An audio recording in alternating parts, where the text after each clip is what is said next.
تو کہہ سکتے تھے کوئی اجازت آ رہی ہے؟ خدا کس سے عہد لے رہا ہے؟ نبیوں سے.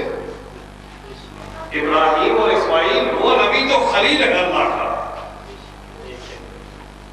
کیا کہہ رہا ہے؟ اسی ضمن عرض کر رہا ہوں کعبے کی بحث سے. کہا کہ میرے گھر کو رجس سے پاک رکھنا. یہ اس چیز کا عہد لیا کہ میرے گھر کو طاہر رکھنا، پاک رکھنا، اس میں کوئی نجاست نہ آئے. کس سے کہا خدا نے؟ دو نبیوں سے، حضرت ابراہیم سے اور حضرت اسماعیل سے. اچھا، تطہیر کی ایک اور آیت قرآن میں ہے. کون سی؟ انما یرید اللہ لیذھب عنکم الرجس اہل البیت ویطہرکم تطہیرا.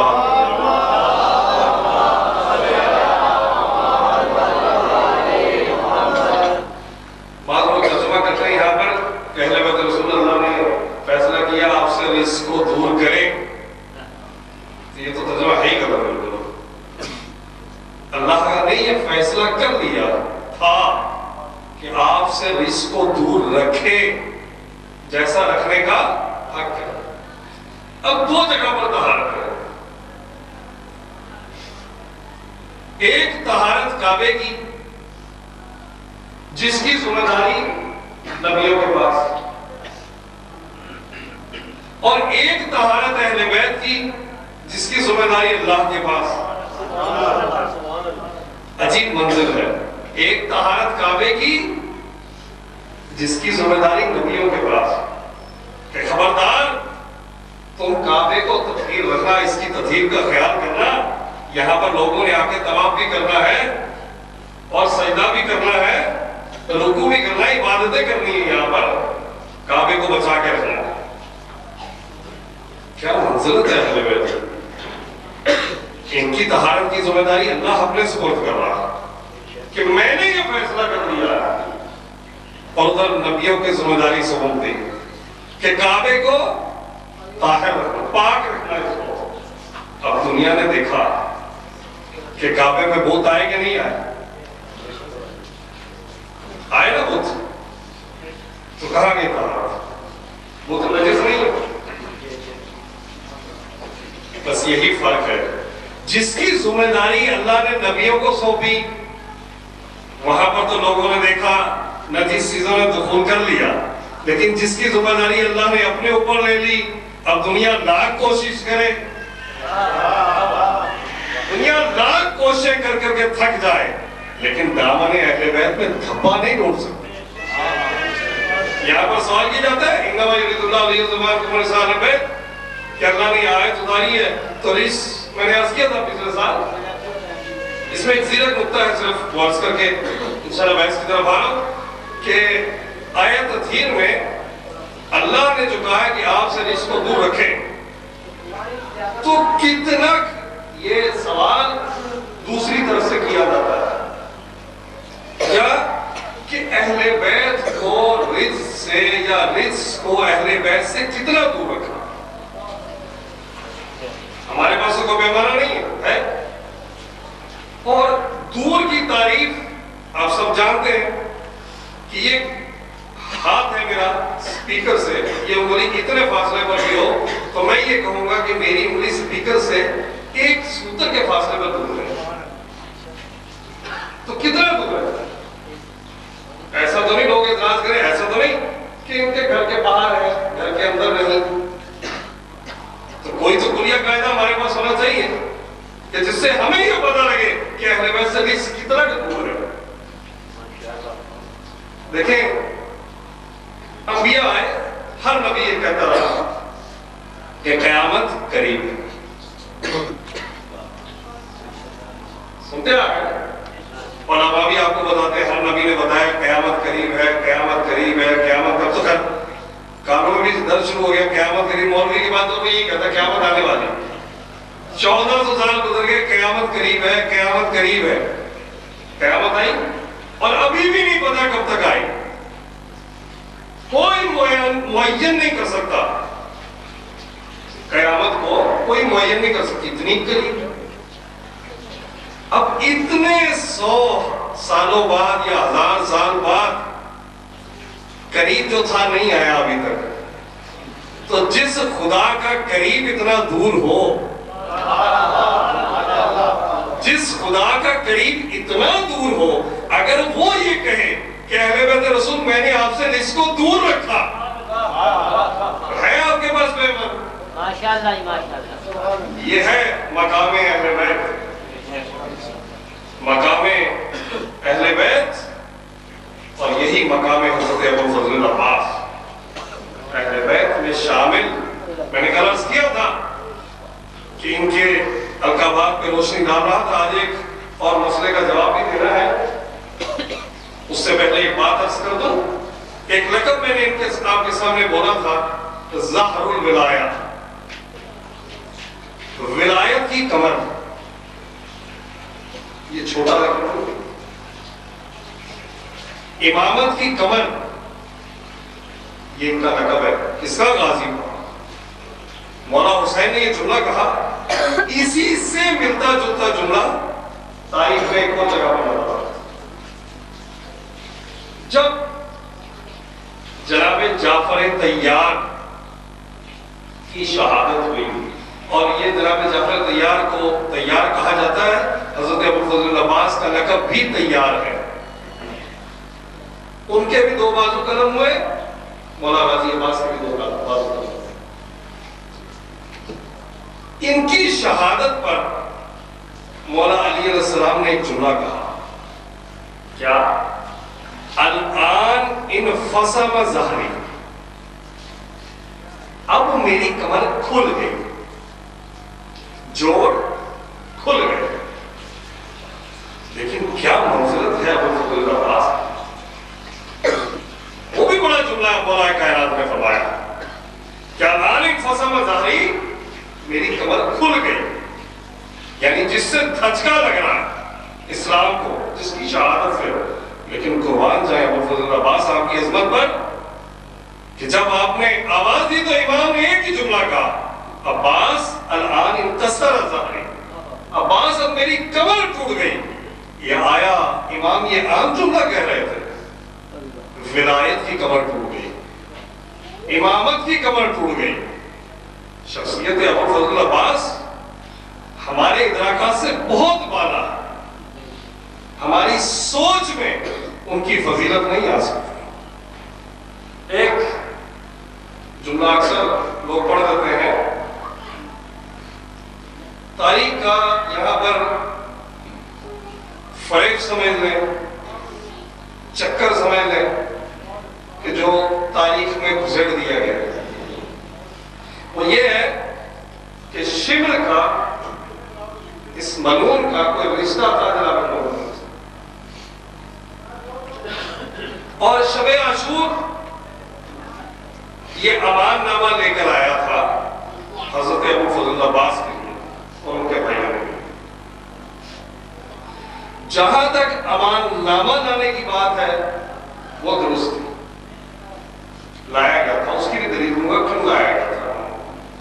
لیکن جہاں تک رشتہ داری کا تعلق ہے، اصل رشتہ داری ہے ہی نہیں، کیونکہ جناب ام البنین کے خاندان ہے بنی کلاب، اور اس کا خاندان ہے بنی کلب، یہ اصلاً بنی حوازن سے ہے ہی نہیں۔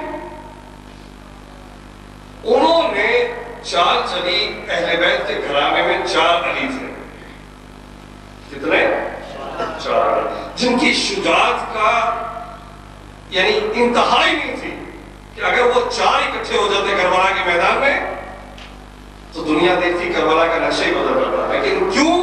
مشیت خداوندی ایسے تھی۔ ایسے نہیں ہے کہ آپ کہتے ہیں وہ جو مدینے میں بیٹھے تھے وہ کیوں نہیں آئے۔ اگر آپ مدینے کی بات کر رہے ہیں تو امام کا استغاثہ تھا، سب پہ سننا واجب تھا، سب کو آنا چاہیے تھا، امام سجاد موجود تھے، لیکن کیونکہ وہاں پر مسئلہ خداوندی نہیں تھی کہ وہ شامل ہوتے، جتنا دفتر تھا چاہے وہ 6 ماہ کا بچہ بھی تھا تو وہ شامل ہو گئے۔ اب وہ 4 علی کون کون سے؟ حضرت محمد حنفیہ، شجاعت میں کمال معراج پہ تھے. یہ کتاب ہے انوار العلویہ کے نام سے، شیخ جعفر نقدی کی کتاب ہے، نجف سے چھپی ہے اور انتشارات شریف رضی نے چھاپی اس کتاب. اس میں جہاں اولاد امام علی کا تذکرہ ہے وہاں محمد العلویہ کا تذکرہ موجود ہے. اس کتاب میں وہ لکھتے ہیں کہ کیوں نہیں جا سکے، کیونکہ ان کے ہاتھ مفلوج ہو گئے تھے. اب یہ خدا کا انتظام، بعد میں ٹھیک ہو گئے تھے. کربلا کا جب واقعہ ہوا، بعد میں انتقام جو انہوں نے لیا اور جس طریقے سے جنگ کی دنیا نے دیکھا، اور امام سجاد نے آ کے گھوڑے کے لگام میں ہاتھ ڈال کے کہا تھا چچا بس کر دے. یہ وہ سب تاریخی واقعہ تھا، میں ان پہ نہیں جانا چاہتا. ایک مسلم ابن عقیل، دیکھیں خدا کا انتظام کیسے شجاعت کو، اس کو کہتے ہیں امامت. یہ ہے امامت. اگر کسی کو امامت دیکھنی ہو تو آئے دیکھیں، یہ ہے امامت جس نے شجاعت کو 4 حصوں میں تقسیم کر دیا. ایک ساتھ نہیں آئے، ایک کو سفیر بنا کے بھیج دیا. یہ شجاعت تقسیم ہو رہی. ایک حضرت امام زین العابدین انتہائی شجاعت ہے، لیکن کیا مریضیہ. کس لیے؟ رشی تانی ہو گئی، بخار ہو گیا. کس لیے؟ خدا کی مصلحت تھی. اب رہ گئے صرف ابو الفضل عباس. امام حسن مجتبیٰ کی جنگ یزیدیوں نے دیکھ لی تھی. یہ کیسی جنگ ہے ان کی؟ جب جمل میں اور دوسری جگہ پر امام حسن مجتبیٰ نے جنگ کی تو دیکھا. وہ عباس کی شجاعت صفین میں سب نے دیکھ لی. انہوں نے یہ سوچا، ابن زیاد وغیرہ نے، کہ ایسا ہے کہ حضرت عباس کو کسی طریقے سے امام حسین کے لشکر سے نکال دیا جائے، پھر کچھ نہیں بچے گا، ہم ہوں گے اور لشکر حسین. یہ ان کے ذہن کی تعبیر تھی. انہوں نے بیٹھ کے ایک پلان بنایا اور ایک امان نامہ لکھا. امان نامہ لے کر شمر آیا، شب عاشور لا کر کہتا ہے حضرت ابو الفضل عباس کو مخاطب کر کے کہ میں آپ کے لیے امان نامہ لایا. 2 باتیں تو آپ ذہن میں ڈال لیں. قرآن نے ایک دستور بتایا. جب جناب نوح نے کہا تھا رشتہ داری کی بات تو دور رہ گئی، جب خدا کسی کو اہل سے نکالتا ہے تو جناب نوح نے کہا تھا خدایا یہ میرا بیٹا ہے. تو کہا نہیں، یہ تیرے اہل سے ہی نہیں ہے، یہ تیرے اہل سے نکل گیا ہے. ہاں بیٹا، یہ تیرے اہل سے نکل گیا ہے. چاہے جتنی رشتہ داریاں کی ہو، وہ تو ہے ہی نہیں، سراسر جھوٹ ہے تاریخ کا. امان نامہ لا کر دیا. اب صاحب سنونی کے بیٹے نے، مفسر قرآن کے بیٹے نے عجیب انداز میں اس امان نامے کا جواب دیا. کہتے ہیں خدا تجھ پر لعنت کرے، اس کے لکھنے والے پر لعنت کرے، بھیجنے والے پر لعنت کرے. اور تاریخ میں ایک عجیب جملہ درج ہے، کہتے ہیں تبت یداک، اے تیرے ہاتھ ٹوٹے. جائیں دیکھیں تاریخ میں کہیں یہ جملہ آپ کو نظر آتا ہے؟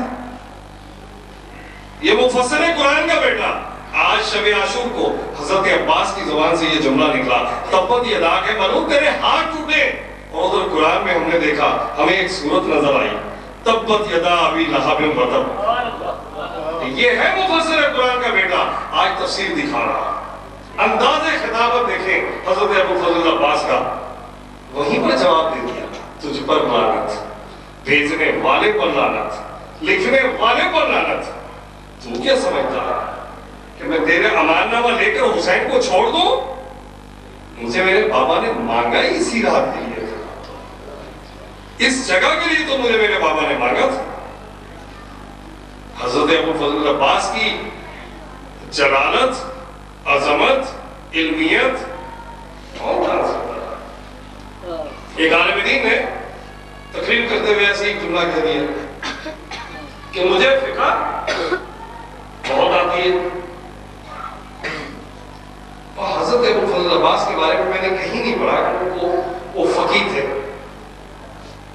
یہ جملہ کہہ کے چلا گیا، جا کے سو گیا۔ خواب میں غازی شہنشاہ کو دیکھا، زیارت سے مشرف ہوا، مولا کو غصے کیا۔ مولا نے کہا تو نے یہ جملہ کہا ہے کہ مجھے فکر آتی ہے؟ کہا مولا، کہا یہ بتا تیرے پاس آئی کہاں سے، تیرے پاس پہنچی کہاں سے؟ کہا آپ کے بابا علی مرتضیٰ سے۔ کہا اتنے فاصلوں سے تیرے پاس پہنچ گئی، مجھ تک نہیں پہنچی؟ تو اپنے آپ کو اتنا بڑا عالم سمجھتا ہے؟ اور دنیا نے، میں بار بار یہ جملہ کہہ رہا ہوں، بار بار یہ کہہ رہا ہوں، حضرت ابوالفضل عباس کی شخصیت کو سمجھ ہی نہیں سکا کوئی۔ علماء میں بھی باؤنڈر اس طرح نظر آتے ہیں۔ حضرت زبان کی فضیلت کو دیکھ دیکھ کے لوگ پریشان ہو گئے۔ چند علماء کا گروہ بیٹھا، یہ واقعہ میں نے پچھلے سال عرض کیا تھا کیونکہ اب موقعیت تھی تو اس لیے عرض کر رہا تھا۔ گروہ بیٹھا، انہوں نے فیصلہ کیا کہ حضرت سلمان فارسی کے بارے میں رسول اللہ کی یہ حدیث، یہ حدیث، یہ حدیث، مولا کائنات کی یہ حدیث، تو درجے میں، مقام و مرتبے میں حضرت سلمان جو ہے وہ غازی عباس سے افضل۔ یہ کہہ کر جس عالم نے فیصلہ کیا ہو جا کے سو گیا۔ رات کو دیکھا خواب میں ایک بہت بڑی نشست ہے، علماء اور انبیاء سب نظر آ رہے ہیں، بزرگان۔ اتنے میں ایک نورانی شخصیت آئی اور آ کر درمیان میں بیٹھ گئی۔ معلوم ہوا کہ حضرت ابوالفضل عباس کی سواری آئی ہے، غازی شہنشاہ درمیان میں۔ اب وہ شخص کو عالم دین کہتا ہے، اس واقعے کو کئی کتابوں نے نقل کیا۔ کہتا کہ میں دروازے سے داخل ہونے لگا، دیکھا جناب سلمان دروازے پر کھڑے ہیں، غازی شہنشاہ تخت پر بیٹھے ہیں اور جناب سلمان دروازے پر کھڑے ہو کے ہر آنے والے کو خوش آمدید۔ جو ہی میں قریب گیا، ایک مرتبہ جناب سلمان نے بڑے غصے میں کھور کے اس عالم دین کو کہتے ہیں تجھے شرم نہیں آتی؟ تجھے شرم نہیں آتی؟ تو نے کیسے اتنا بڑا فیصلہ کر دیا؟ تو نے کیسے سوچا کہ میں غازی شہنشاہ استغفر اللہ؟ سن، اب یہ وہ فضیلت ہے جو جناب سلمان نے خواب میں اس عالم دین کو بولا۔ کہتے ہیں سن، تو یہ کہہ رہا ہے میں غازی شہنشاہ سے افضل ہوں؟ سلمان غازی شہنشاہ سے افضل؟ سن، اگر غازی سرکار ایک نگاہ مشرق سے لے کے مغرب تک ڈالیں، جو اس نگاہ میں آ جائے سب کے سب سلمان بن جائے۔ تو غازی شہنشاہ کی منزلت کے بارے میں بات کر رہا ہے؟ کہاں سلمان محمدی، کہاں حضرت ابوالفضل عباس، جس کو جناب زہرا جیسی شخصیت اپنا بیٹا کہیں؟ سوچ سکتا ہے کوئی؟ اور ماں نے بھی ساری زندگی تربیت، میں نے وعدہ کیا تھا خطبہ حضرت ابوالفضل عباس کا، ایک کتاب جس کا نام خطیب کعبہ، یہ مہندسی صاحب کی لکھی کتاب ہے۔ انہوں نے مناقب سادات کرام سے نقل کیا کہ جب قافلہ مکے میں پہنچ گیا تو 8 ذی الحج کے دن، سن 60 ہجری 8 ذی الحج، اس کو یوم ترویہ بھی کہا جاتا ہے۔ یہ ادب جو ماں نے سکھایا تھا وہ بتا، ادب کی تو انتہا تھی غازی شہنشاہ کا۔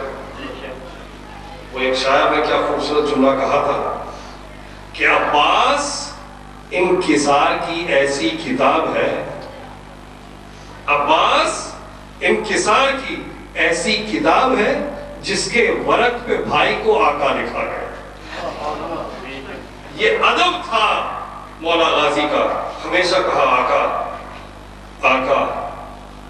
حسرت کی تھی امام حسین نے آخری وقت میں کہ بھیا ایک مرتبہ مجھے بھائی کہہ رہے۔ تو یہ لکھتے ہیں 8 ذی الحج کو، اور یہ عجیب خطبہ حضرت ابوالفضل عباس نے دیا ہے۔ آج اس کے چند جملوں پر بحث کر کے کل انشاءاللہ کامل شرح کروں گا.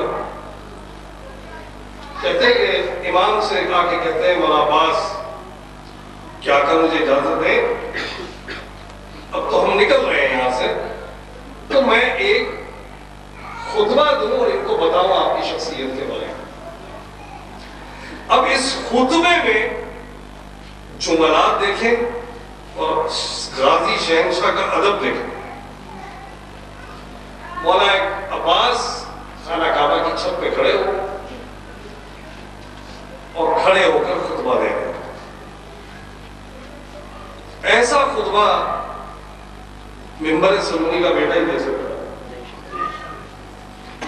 کہتے ہیں الحمدللہ الذی شرف ھذا, کعبے کی طرف اشارہ کر کے کہتے ہیں الحمدللہ الذی شرف ھذا بقدوم ابی ہے, اشارہ کیا امام حسین کی طرف. اب یہاں ادب کی انتہا کر دی مولا غازی نے. کہتے ہیں خدا کی تعریف اس خدائے لم یزل کی حمد جس نے اس کعبہ کو شرف بخشا ان کے باپ کے قدموں کی وجہ سے. یہ نہیں کہا میرے باپ کے قدموں کی وجہ سے. ماں نے کیا سکھایا ساری زندگی. ادب حضرت ابوالفضل عباس دیکھیں, خطبہ یہ سونے سے لکھنے کے مطابق ہے. ایسا خطبہ الحمدللہ الذی شرف ھذا, اس کو شرف بخشا, اس کو شرافت بخشی, اس کو منزلت بخشی ان کے باپ کے قدموں کی وجہ سے. اور آگے کیا جملہ کہتے ہیں من کان بالامس بیتا اصبح قبلتا, جو پہلے ایک گھر تھا, جو پہلے ایک گھر تھا اس کے باپ کی وجہ سے قبلہ تھا.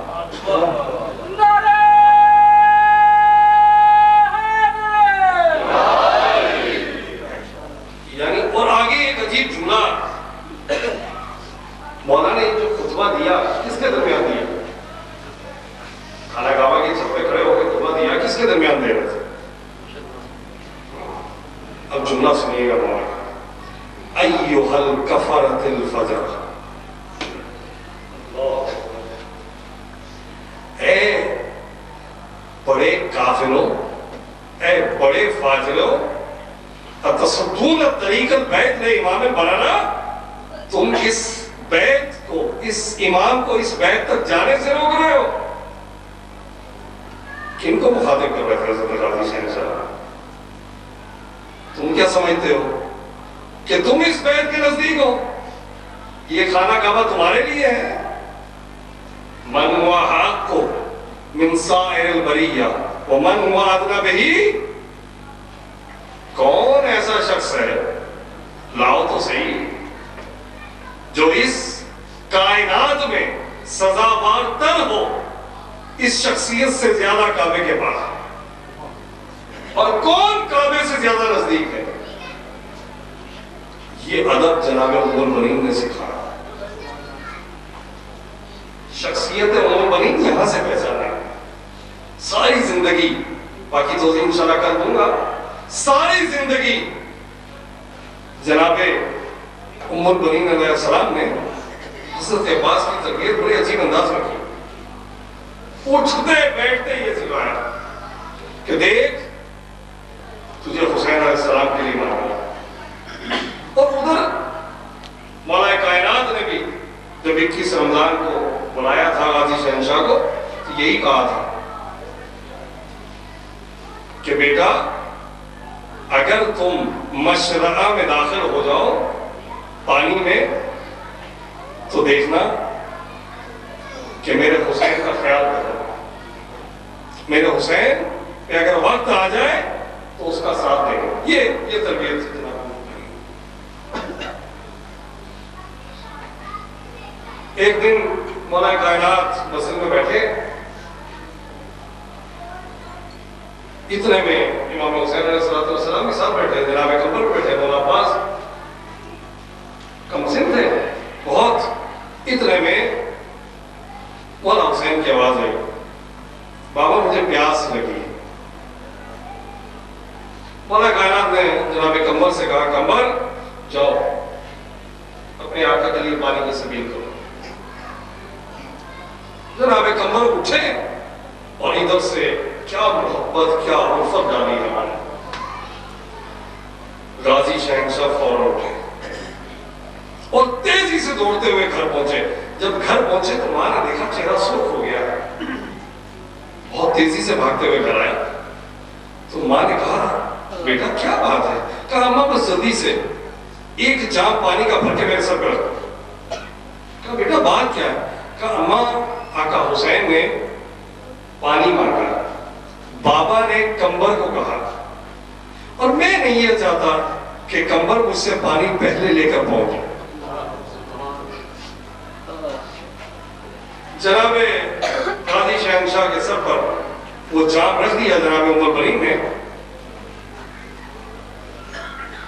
میں تربیت جناب عمر برین بتا رہا ہوں, لیکن مجھے کچھ عرض کرنا ہے. غازی شہنشاہ کے سر پر وہ جام رکھا ہوا ہے اور مولا غازی تیزی سے دوڑتے ہوئے مسجد طرف. اب کم سن ہو اور جام ہو پانی کا سر پر تو پانی چھڑکتا ہے. جب مسجد کے دروازے پہ پہنچے تو پورے کپڑے گیلے ہو چکے تھے. جو ہی دروازے سے داخل ہوئے مولا کائنات کی نگاہ پڑی, ایک مرتبہ چیخ ماری مولا. اصحاب پریشان ہو گئے, یار یہ کیا بات ہے؟ مولا نے اشارہ کیا وہ دیکھو دروازے کی طرف. صاحب نے کہا حضور یہ تو خوشی کا مقام ہے, ایک بھائی اپنے بھائی کے لیے پانی لے کر آ رہا. تو مولا نے ایک جملہ وہاں پر کہا, جو منظر میں دیکھ رہا ہوں وہ تم نہیں دیکھ رہے. آج یہ غازی اسی حسین کے لیے پانی لے آیا, لیکن کل ایک وقت آئے گا کربلا میں جب ان کے بچوں کے لیے پانی لینے جائے گا اور پانی نہیں لا سکے گا, بازو کٹا کر جام شہادت نوش کرے گا. یہ ہے تربیت سے. ایک دن مولا کائنات گھر میں داخل ہوئے, دیکھا جناب عمر برین کی آنکھوں میں آنسو. کہا کیا بات ہے عمر برین؟ غازی شہنشاہ کا سن بہت چھوٹا ہے, چھوٹا سن تھا. کہا صبح سے عباس باہر نکلے اور ابھی تک آئے نہیں. اور یہ بھی آپ کو بتا دوں کہ غازی سرکار کے دل میں بڑا درد تھا جب یہ واقعہ پورا سنا تھا نا جناب زینب سے, اپنی ماں سے, یہ دروازہ گرنے کا. تو یہ دل میں درد تھا کہ کاش میں کیوں نہیں تھا. بچپنے میں یہ درد تھا کہ میں کیوں اس وقت نہیں تھا جب جناب زہرا کے ساتھ یہ ظلم ہو, میں کیوں نہیں تھا. مولا کائنات باہر نکلے, جنت البقیع کی طرف دے گئے تو دیکھا غازی سرکار جناب زہرا کی قبر کے پاس بیٹھے, سر جھکایا اور گریا کرتا. مولا کائنات گئے, اٹھایا عباس, ماں تمہارا انتظار کر رہی ہے, چلو. کیسے یہاں اتنی دیر ہو گئی؟ کہا بابا میں گھر سے نکلا اور نانا رسول خدا کی قبر پر جا کر حاضری دی. جب میں یہاں سے گزرنے لگا تو ایک آواز آئی, ولدی عباس, اے میرے بیٹے عباس, جس کو جناب زہرا بیٹا کہہ کے خطاب کر رہے ہیں. آج بھی عباس سے توسل کریں, جناب زہرا آئیں گی آپ کی مدد کے لیے. اس لیے میں یہاں پر آیا ہوں اور مجھے پھر وہ سارا واقعہ وہ یاد آ رہا ہے کہ ایسی تربیت جناب عمر برین نے کی. اور اسی طرح زمانے کے امام کے واقعات بے بہا, جس میں امام زمانہ علیہ السلام سے جب توسل کیا گیا کہ مولا ہماری یہ پریشانیاں ہیں, ہمیں یہ مشکلات ہیں, ہم کیا کریں, ہم کس کے پاس جائیں, تو مولا نے ایک ہی جملہ کہا کہ تم کیوں اپنے آقا ابوالفضل العباس سے استغاثہ نہیں کرتے, کیوں حضرت ابوالفضل العباس سے رابطہ نہیں کرتے. اور اسی طرح جب کسی نے حضرت ابوالفضل العباس سے رابطہ کیا تو مولا عباس نے کہا کہ تم اپنے امام سے کیوں نہیں رابطہ کرتے. عجیب رابطہ ہے غازی شہنشاہ کا. اور مجھے یقین ہے جہاں پہ غازی کا تذکرہ ہوتا ہے, کوئی آئے نہ آئے, یہ 14 ہستیاں ضرور آتی ہے، اور مخصوصاً امام زمان، کیونکہ کئی واقعات ایسے ہیں جہاں امام زمانہ نے کہا ہے کہ آپ میرے چچا عباس کا ذکر کریں اور میں ضرور آؤں. یہ وہ منزلت ہے راضی سرکار کی. بس ایک شخصیت کے بارے میں عرض کر کے پھر محمد صاحب کی طرف. ہمارے مذہب کے ایک عالم دین جن کا نام ملا احمد اردبیلی ہے، ان کا لقب جو پڑا وہ مقدس پڑا. بعد میں ان کو مقدس اردبیلی کے نام سے یاد کیا جاتا ہے. یہ اردبیل کے رہنے والے تھے اور بہت بڑے عالم دین تھے. ان کو مقدس کا لقب کیسے ملا؟ یہ نجف سے کربلا پیدل جا رہے تھے. ایک سوار قریب سے گزرے، شخصیت نورانی، آواز دے کے کہتے ہیں کہاں جا رہے ہو؟ کہا حضور میں کربلا جا رہا ہوں. کہا میرے پیچھے بیٹھ جاؤ، میں تمہیں لے چلتا ہوں. یہ ہے وہ شخصیات جنہوں نے خدمت کی ہے.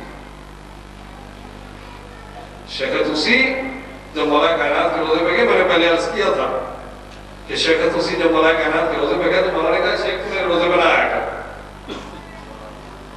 تیرے آنے سے مجھے بڑی تکلیف ہوتی. شیخ طوسی رونے لگے، حضور میرے آنے سے آپ کو کیا تکلیف؟ انہوں نے نجف کے روزے کی بنیاد رکھی ہے شیخ طوسی نے. کہا میرے آنے سے آپ کو تکلیف ہوتی؟ کہا شیخ. کہا تو سارا دن مسئلہ مذاق بتاتا، تھک جاتا، میں علی گوارا نہیں کرتا کہ تو چل کے اتنا سفر کر کے میرے پاس آئے. تو گھر سے سلام کیا کر، میں علی یہیں سے جواب دے دوں. یہ ہے وہ شخصیات جن کو جناب زہرا جیسی شخصیات بیٹا کریں. شیخ مفید کے بعد 2 بیٹے اپنے لے کر آئیں جناب زہرا. شیخ مفید وہ ہیں جن کو امام نے اپنا بھائی کہا. مل سکتی ہیں ایسی شخصیات، ہمیں تو ناز ہے. انہوں نے کما حقہ آل محمد کی اطاعت کی. ان شخصیات نے گھوڑے پہ پیچھے بیٹھ گئے، پوچھا فلاں مجتہد کیسا فلاں شخص. کہا حضور اس کی بات ہی کیا ہے، وہ علم میں، منزلت میں، رفت میں بلند ہے. سب کا پوچھتے رہے، اتنے میں اس شخصیت نے ان کے بارے میں پوچھا.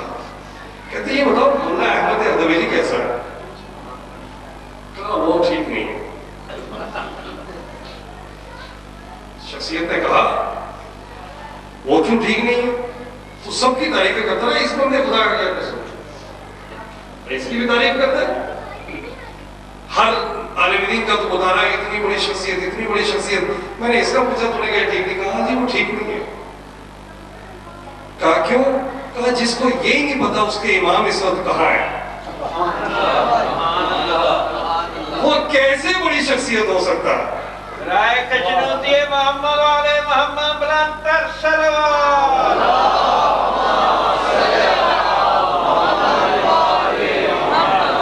یہ کیسے بڑی شخصیت ہو سکتا ہے؟ تو ایک مرتبہ امام نے پلٹ کے جملہ کہا.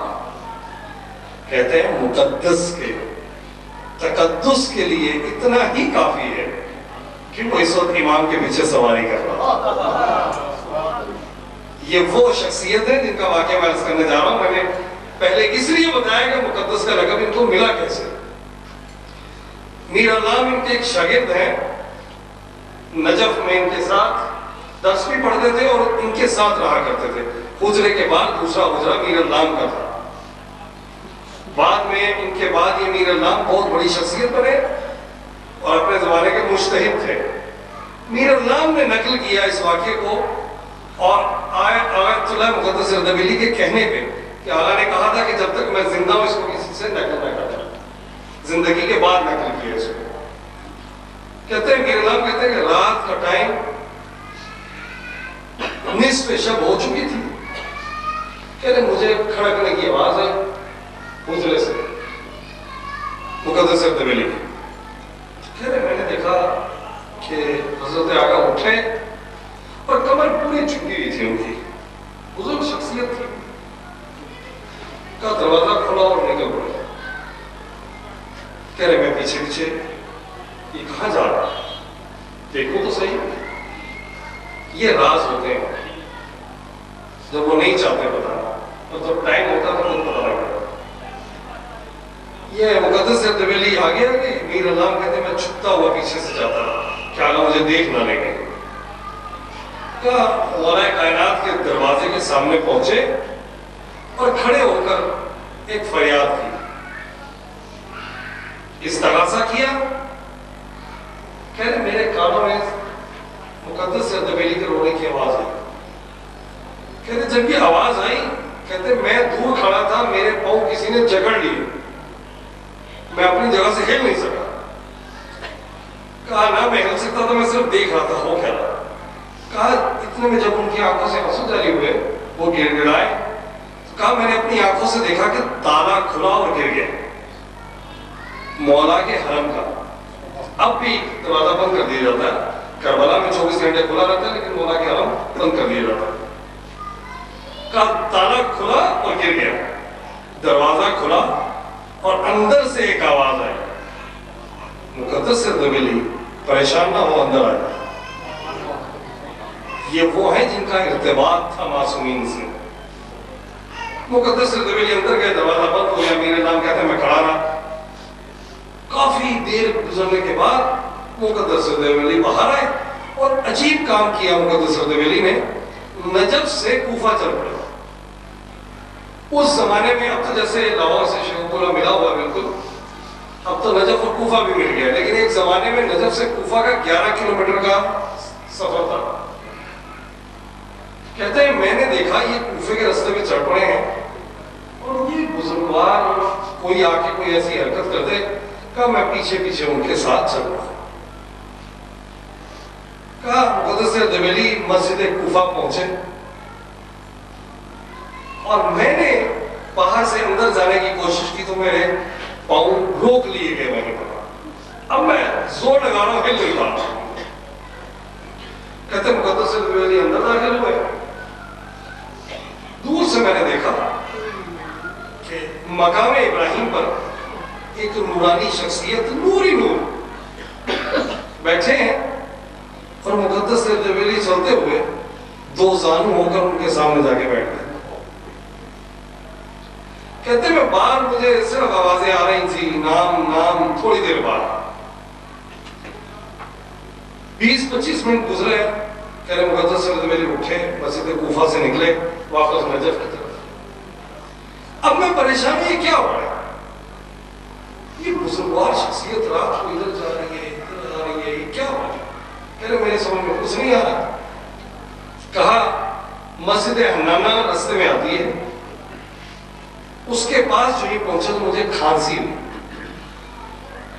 میں نے جو ہی کھانسی کی تو مقدس اردبیلی نے مڑ کر ایک جملہ کہا. یعنی مقدس اردبیلی کو وہاں سے پتا تھا کہ کون میرا پیچھا کر رہا. ایک مرتبہ مڑ کے کہتے ہیں میر اللہ کیا کر رہے ہیں آپ؟ کہہ رہے میں ڈر گیا. میں نے کہا حضور معذرت, آج میں آپ کے پیچھے جاسوسی کر رہا تھا. مقدس اردبیلی قریب آئے. کہا کہاں تم میرے پیچھے تھے؟ کہا حضور میں بس جب آپ مولا کے روزے پر گئے میں نے آپ کو دیکھا, جب آپ ادھر آئے میں اب آپ کے ساتھ ساتھ یہاں تک آیا ہوں, کھانسی کی ہے تو آپ نے دیکھا. ایک مرتبہ مقدس اردبیلی نے ایک جملہ کہا, میر اللہ جب تک میں زندہ ہوں یہ کسی کو بتانا نہیں, یہ جو تم نے دیکھا ہے. کہا وہ تو ٹھیک ہے نہیں بتاؤں گا, لیکن مجھے میری بے چینی تو حل کریں. مجھے بتائیے چکر کیا ہے, وہاں کس لیے گئے, یہاں کس لیے آئے؟ اب سنیں منزلت. مقدس اردبیلی نے ایک عجیب جملہ کہا. کہا میرے اللہ جب سارا دن لوگ مجھ سے آگے مسئلے پوچھتے تھے, یہ ہیں صحیح معنی میں علماء جن کا ایک ایک لمحے کا رابطہ تھا معصوم سے. کہا لوگ آ کے جب ہم سے پوچھتے تھے مسئلے تو کوئی مسئلہ ایسا بھی ہوتا ہے کہ جو ہماری سمجھ میں نہیں آتا. کہا میں سیدھا مولا کی خدمت میں آتا تھا رات کو اور مولا مجھے اس کا جواب دے دیتا تھا. کہا آج بھی میں مولا کے پاس آیا اور میں نے کہا مولا مجھے یہ مسئلہ ہے, تو مولا نے ایک عجیب جملہ کہا کہ مقدس اردبیلی جا آج اپنے زمانے کے امام سے مسجد کوفہ میں پہنچا. آج تیرا زمانے کے امام اس وقت مسجد کوفہ میں بیٹھا ہے. مقدس اردبیلی کہتے ہیں وہاں سے میں نکلا اور میں امام زمانہ کے پاس آیا، امام مسکرائے اور کہتے تجھے بابا نے بھیجا ہے؟ کہا میں نے اس کے بعد سوال، یہ بھی مصلحت تھی، کچھ دکھانا تھا امام کو، جیسے رسول خدا سے کسی نے خواب میں پوچھا تو رابطے کے لیے بتایا اپنے زمانے، کیا اپنے زمانے کی امام کی معرفت رکھو، ورنہ مولا کائنات خود بھی تو بتا سکتے تھے۔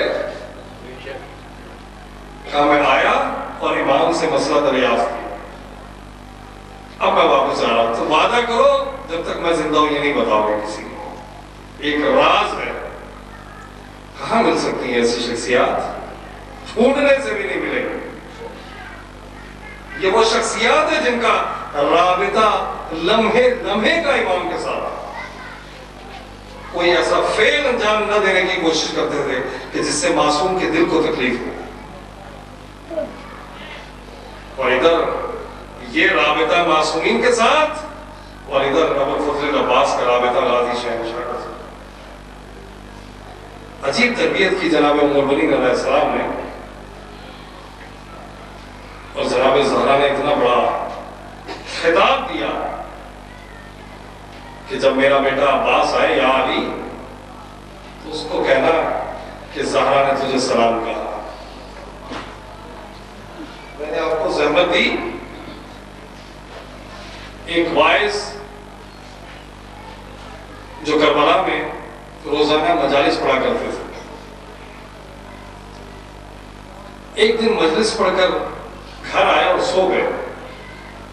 رات کو خواب میں جناب زہرا سلام اللہ علیہا کی محفل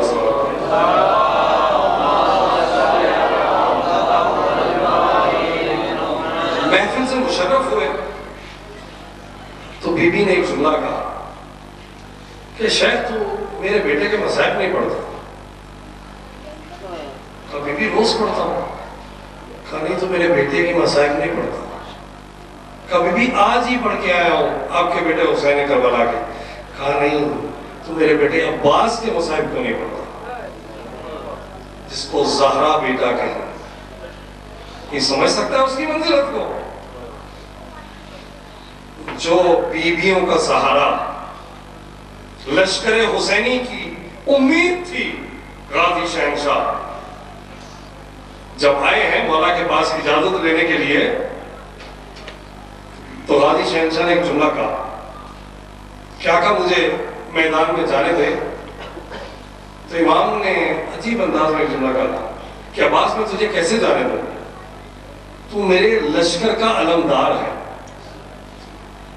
مجھے بتائے کیا امام کو نہیں پتا تھا کہ لشکر چلا گیا؟ سب پتا تھا، لیکن امام ایک جملہ کہنا چاہ رہا تھا، عباس جب تک تیرے ہاتھ میں علم ہے اس کا پھریرا ہوا میں ہے، میری زینب کو بھی تسلی ہے، میری سکینہ کو بھی تسلی ہے، ان کو ٹھارس ہے کہ ہمارے پردے کی حفاظت کرنے والا کوئی موجود ہے۔ یہ چند مرتبہ غازی شہنشاہ مولا حسین کے پاس آئے اجازت طلب کرنے کے لیے، جب آخری مرتبہ اجازت لینے کے لیے آئے اجازت پھر بھی نہیں دی امام نے۔ اتنے میں ایک آواز آئی پیچھے سے، العطش العطش، بابا مجھے پیاس لگی ہے۔ کس کی آواز تھی؟ سکینہ کی۔ امام نے ایک مرتبہ کہا، عباس پانی لینے بعد میں جانا، لڑنے بعد میں جانا، پہلے سکینہ کے لیے پانی کی سبیل کیوں۔ اب مولا غازی نے ایک عجیب کام کیا یہاں پر، مشق اٹھائی، سب کو ملنے کے بعد اب سیدھا جناب زینب کے خیمے میں آیا اور آ کے آواز دی کہ آقا زادی میں جا رہا